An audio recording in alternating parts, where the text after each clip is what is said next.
আসসালামু আলাইকুম। আমি আজকে পাট শাক রান্না করব।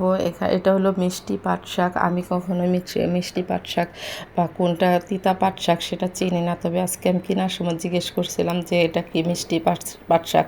বলতেছে যে জি, এটা মিষ্টি পাট শাক। আর এদিকে আমাদের বাড়িওয়ালার গাছ থেকে কাঁচকলা পাড়ছিল, সেই কাঁচকলাগুলো আমাদের কিছু মানে ভাড়াটিয়াদের দিছে। আর এই তো আমি এখন এই পাট শাকগুলো ধুয়ে বেছে মানে পরিষ্কার করে নিচ্ছি, এখন সিদ্ধ বসায় দিছি। আর এদিকে আমি আজকে লতি রান্না করব। কিছু লতি ছিল, সেগুলো বেছে ওই ফ্রিজে রাখা হয়েছিল, তাই লাল লাল হয়ে গেছে। আর এদিকে চিংড়ি মাছ দিয়ে লতি রান্না করব, আর টাটকিনি মাছ ভেজে নেব, আর মুরগির মাংস রান্না করব। তাই সব কিছুই আমি তো এখানে ভেজায় নিছি পানির মধ্যে। এখন এই তো পানিতে মাংসগুলো ভিজিয়ে রেখে তারপর আমি শাকটা সিদ্ধ দিয়ে নিচ্ছি। আর আরেক পাশে ভাতও বসায় দিচ্ছি, কারণ চুলা খালি যেতেছে। আর দুপুরবেলা রান্না করতেছি, আজকে শুক্রবার, তাই তাড়াতাড়ি রান্না করতে হবে। আর চিংড়ি মাছটা আমি তো লতি দিয়ে রান্না করে নিব। আর চিংড়ি মাছটা দিয়ে মশলার সঙ্গে কষিয়ে নিচ্ছি। কষানোর পরে আমি দিয়ে দিব লতিগুলো দিয়ে একটু ঢাকনাতে ঢেকে রাখবো কিছুক্ষণ। আর লতিগুলো তো ফ্রিজে ছিল, তাই লাল লাল হয়ে গেছে, তাই আমি একটু চিংড়ি মাছের সঙ্গে দিয়ে ভালোভাবে সিদ্ধ করে নেব, কারণ লতিগুলো একটু শুকনো শুকনো হয়ে গেছিলো।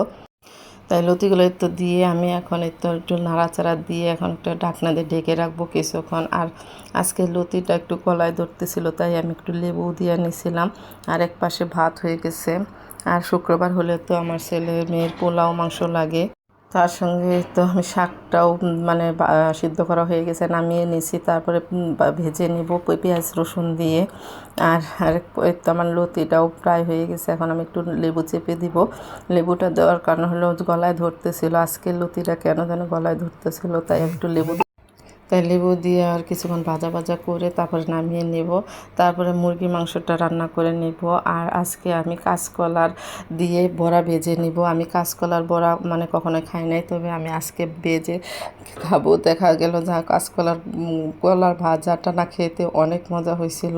আর এদিকে আমি মুরগির মাংসটা কষানোর জন্য একটু দিয়ে দিছি, নাড়াচাড়া করে দিলাম। এখন ঢাকনা দিয়ে ঢেকে দিব, তো তারপরে আলু দিয়ে ঝোল দিয়ে দিব। আর এদিকে কাঁচকলাটা আমি কেটে নিচ্ছি, একটু মশলা দিয়ে মানে হলুদ আর মরিচ দিয়ে একটু মাখায় নিতেছি। মাখায় নিয়ে তারপর তেলে ভেজে নিব, মাছের মতো করে ভেজে নিচ্ছি। আর এখানে আমি টাটকিনি মাছ 4টা ভেজে নিচ্ছি, সিকবাতের বাবার পছন্দের মাছ। আর তাই এগুলো ভালোভাবে কড়া করে ভেজে নিয়ে তারপরে ওদের খাইতে দিব। আর সিকবাতের বাবা গেছে নামাজ থেকে আইসে খাইতে বসবে, তাই আমি একটু তাড়াতাড়ি করে রান্না করতেছি। আর এতে শাক ভাজা হয়ে গেছে, লতি রান্নাও করা হয়ে গেছে, মাংসটাও প্রায় হয়ে গেছে, নামিয়ে নেব। আর এদিকে আমার পাশের বাসার খালা কাঁঠাল দিয়ে গেছিলো, তাই কাঁঠাল খাচ্ছি। আর আমার ছেলেও খাচ্ছে, আর বাবাও খাচ্ছে, সবাই খাচ্ছে। আর এই তো আমি এই তো কাঁচকলাটা ভেজে নিচ্ছি। আর কচি কচি কাঁচকলা আর গাছ থেকে তরতাজা কাঁচকলা তো খেতে অনেক মজা হয়েছে।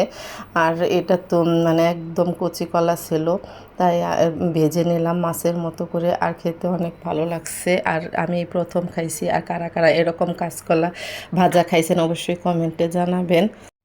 এদিকে মাছ ভাজাটা হয়ে গেছে, আমি নামিয়ে নিয়েছি। এখন আমি কাঁচকলার সঙ্গে কিছু পেঁয়াজও ভেজে নেব।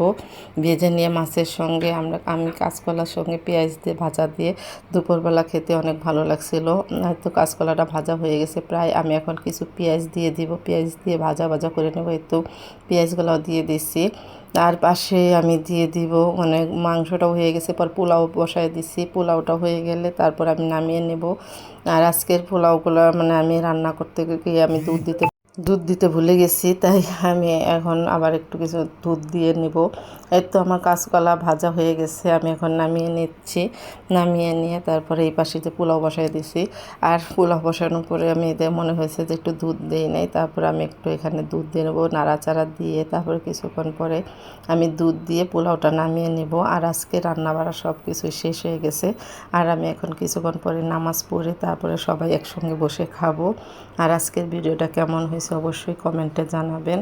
আর আমার পোলাওটা তো এখনও হয় নাই, আমি পোলাওটা এখনও মানে দুধ দেবো, পোলাওয়ের মধ্যে দিয়ে তারপর কিছুক্ষণ দমে ডেকে রাখবো। আর এদিকে সব কিছু রান্না করে আমি টেবিলের উপর রেখে দিচ্ছি। আর এদিকে লেবু কাটা হয়ে গেছে। তারপরে আমি বলতেছি যে দেখি দুধ দিয়ে পোলাওটা নামিয়ে নেই। এই তো আমার রান্না বাড়া কেমন হলো অবশ্যই কমেন্টে জানাবেন। আর এই তো আমি পোলাওয়ের মধ্যে দুধ দিয়ে দিছি। আর পোলাওয়ের মধ্যে দুধ দিয়ে পোলাও রান্না করলে না অনেক মজা হয়, খেতে অনেক ভালো লাগে। আজকের ভিডিওটা এই পর্যন্ত। আসসালামু আলাইকুম।